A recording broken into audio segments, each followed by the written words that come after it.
Decentralized lending, also known as DeFi lending, is a system where users can lend and borrow their assets directly through blockchain-based platforms. Instead of banks, smart contracts handle everything, calculating interest, managing collateral, and executing loans. The general idea behind lending is when one person or entity provides money or resources to another, with the expectation that it will be returned, often with an added cost called interest. It is like letting someone borrow something valuable, trusting they will return it later, while paying you extra for the benefit of using it. On-chain lending is peer-to-peer, transparent and permissionless version of lending, and it operates 24/7, breaking down the barriers that the traditional banking has created. Let's start with a simple on-chain lending architecture.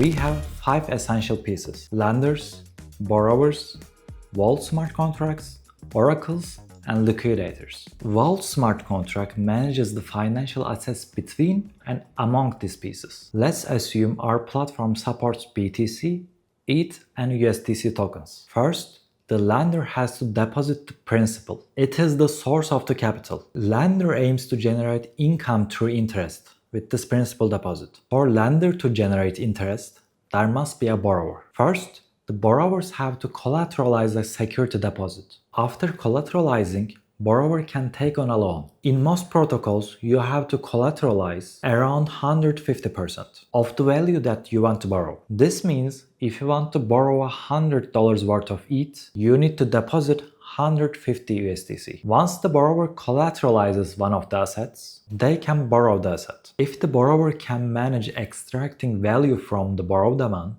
later they can pay back the debt and continue with the collateral amount, plus the money generated. But there is always the risk of liquidation. The idea behind liquidation is when the collateral deposit by the borrower drops below a certain threshold, borrowers can lose all of their collateralized assets. These prices and ratios are calculated by the data on-chain oracles provide for the collateralized asset and the borrowed asset. If you are curious about oracles, check out this video where we covered oracles in detail. Liquidation doesn't happen automatically. There are liquidators who continuously check the loans, and they send a liquidation request to the smart contract vault if the ratio is below the threshold. Liquidators are incentivized to do this process because they gain a percentage of this collateral for the liquidation. They are actually buying the liquidated assets from the borrower by paying its debt. We kinda have a general idea of on-chain and real-world lending. So what are the differences? How does this process go when you go to a bank? Banks mostly don't work on collateralized based loans. Instead, they expect you to pay your debt in a certain payment plan because they have the power of regulation and the knowledge of the source of your income. This enables them to calculate the amount you can borrow, and they can put you in debt if you don't pay in time. On the other hand, on-chain protocols have no way of knowing your identity or your income. That's why they need collateral to handle the lending and the borrowing. The advantage of on-chain protocols is the freedom you have on the amount you borrow. As long as you have enough collateral, you can borrow as much as you want. But this requires being extremely careful to prevent liquidation. Let's have a look at Aave, one of the largest loan protocols on the blockchain. This part is for lenders. There is total supply, which Aave allows on the platform. Currently, 87% of the total supply is loaned. APY is the interest lenders receive on a yearly basis, taking into account compound interest. The maximum LTV ratio represents the maximum borrowing power of a collateralized asset. For example,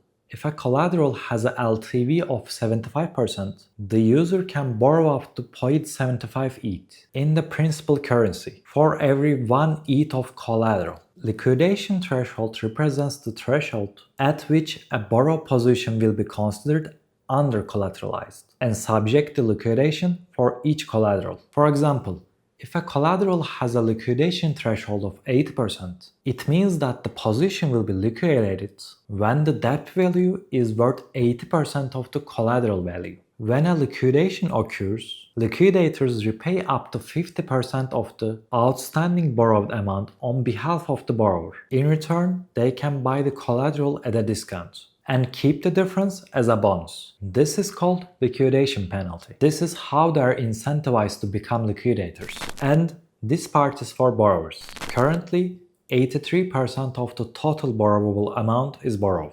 APY here refers to the interest rate the borrower must pay on an annualized basis for borrowing funds. If you noticed, the ratio here is higher than the lender's APY. This is because of the platform fees and operational costs. Reserve factor is a percentage of interest which goes to a collector contract that is controlled by the EU governance to promote ecosystem growth. Let's see how this works in practice with a simple example. Imagine Alice, our lender, deposits 1,000 USDC into the protocol as the principal, and she wants to earn interest on our deposit. The borrower, Bob, wants to borrow 500 USDC. To do this, he needs to collateralize the assets with a 150% collateralization ratio. This means Bob needs to deposit a collateral worth at least $750 of ETH. After Bob deposits $750 worth of ETH as the collateral, the protocol allows him to borrow 500 USDC. These tokens are taken from the Alice's deposit. At this point, Alice is earning interest on our 1000 USDC. Bob has 500 USDC to use, but he owes the protocol 500 USDC